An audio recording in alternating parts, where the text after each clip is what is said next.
great to be back on the campaign trail. I'm not great at taking it easy, even under ordinary circumstances, but with just 2 months to go until Election Day, sitting at home was pretty much the last place I wanted to be. Welcome to the Journal Editorial Report. I'm Paul Gigot. Hillary Clinton returned to the campaign trail Thursday following last Sunday's disclosure that the Democratic presidential nominee was suffering from pneumonia. And with the first presidential debate now just over a week away, Mrs. Clinton has her work cut out for her as polls show Republican rival Donald Trump continuing to gain ground. The latest Fox News poll shows the race in a dead heat nationally, with Hillary Clinton leading Donald Trump by just 1 point among likely voters. Joining the panel this week, Wall Street Journal columnist and deputy editor Dan Henninger, Washington columnist Kim Strassel, assistant editorial page editor James Freeman, and best of the web columnist James Taranto. So, Kim, I know you have a very hard time taking it easy, so you can analyze the secretary's comments. Why do you think Donald Trump is actually catching up to Hillary Clinton here? I think it's two things. First of all, Hillary Clinton has had a miserable 3 weeks. We've had a torrent of information come out about the Clinton Foundation in the form of previously unseen emails that suggest pay-to-play scandals and ethical questions. She had her collapse on Sunday, which brought up her health question, but also the way her team handled that, again, reinforces question about whether or not she's straight with the public. And her comment about the baskets of deplorables, which is not sitting well with a lot of Americans. And then at the same time, you've had Donald Trump put in a pretty good 3 weeks. He's been very solid on policy, and in the campaign seems to be firing very well. All right. Kim's analysis there, which I share, seems to be that it's Hillary Clinton's weakness, not so much Donald Trump's strength, James. And that's what I see in the polling. Trump can't seem to get much above the low 40s, but Hillary Clinton has come down to him. Well, I think that it's a combination, though. I mean, it seems to me we all underestimated Trump's ability to adapt, which he has shown us in the past few weeks. He hasn't said anything really outrageous or stupid since about the middle of August when he made that comment about the Second Amendment. So I think that Trump gets some credit, and Mrs. Clinton is turning out to be, I think she has less of a range of behavior and is a worse candidate than people remembered. Although we should have remembered that from 2008. Well, but so Trump, the scripted Trump, the speech Trump, the more restrained Trump. Effective, I grant, and I think taking your advice, James, I might add. But here's the problem. I disagree with James a little bit, James Taranto, because when he went off script on that Commander-in-Chief forum, that was when he said, Putin, I'm all in for Putin, great leader, better than President Obama, don't like the system, but, has his advantages. I mean, that was an unscripted moment, and that's when he gets into trouble. Okay, but let's look at the progress here. So first it was fixing the set speeches, where he's now doing a disciplined, structured argument. Next, this issue of when he gets to an ad lib, when he gets in Q&A format, is he going to wander all over the place and end up somewhere dangerous?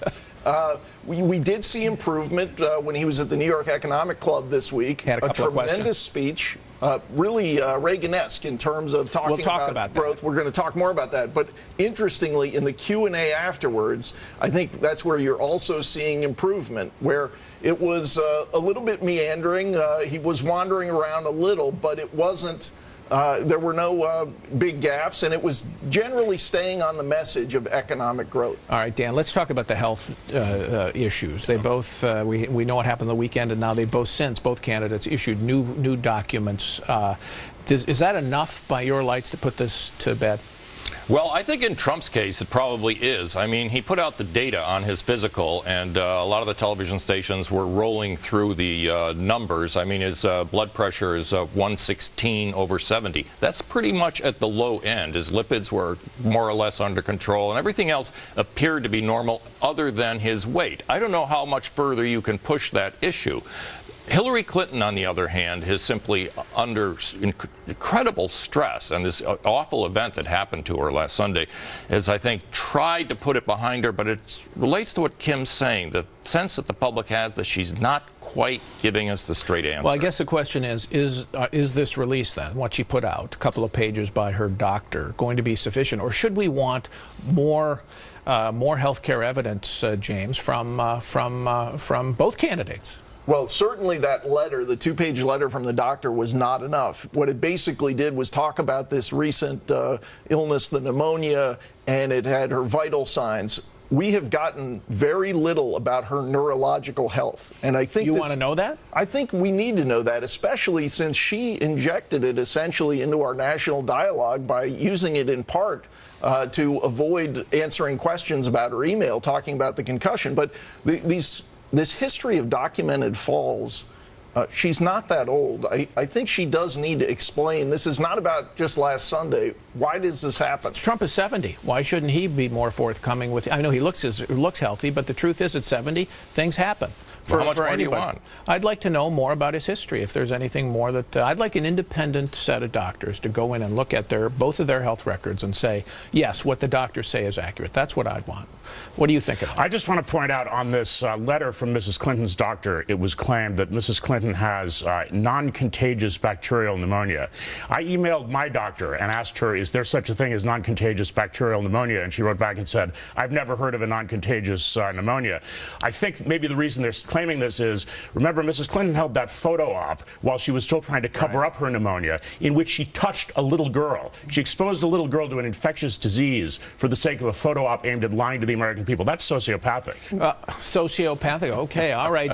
Kim, let's talk about the deplorables comment that you raised earlier. Hillary Clinton had made that comment. Donald Trump is really trying to take advantage of that on the campaign trail. But the liberals aren't giving up. They think that this is actually a good debate for them because this gets the discussion, the national debate, focused on some of Trump's unsavory supporters. What do you think? I think that's a mistake. And I think the reason that Donald Trump is pushing this so hard is because he understands it undercuts one of Hillary Clinton's main campaign themes. Remember, she's been out there saying, I represent the underrepresented. I am one of you, Donald Trump, the Republicans' elitist. And yet here you have her talking basically writing off half of his supporters, many of whom are blue-collar workers, people who have not been to college, and she's classifying them under these terrible terms, and it undercuts herself and her argument that she is the sort of person to help that segment of the voting public. All right. Thank you, Kim. When we come back, a new batch of swing state polls spells more trouble for Hillary Clinton. So can she regain her post-convention momentum? I love the people of Ohio, and we just got some good news because we just had some polls come out.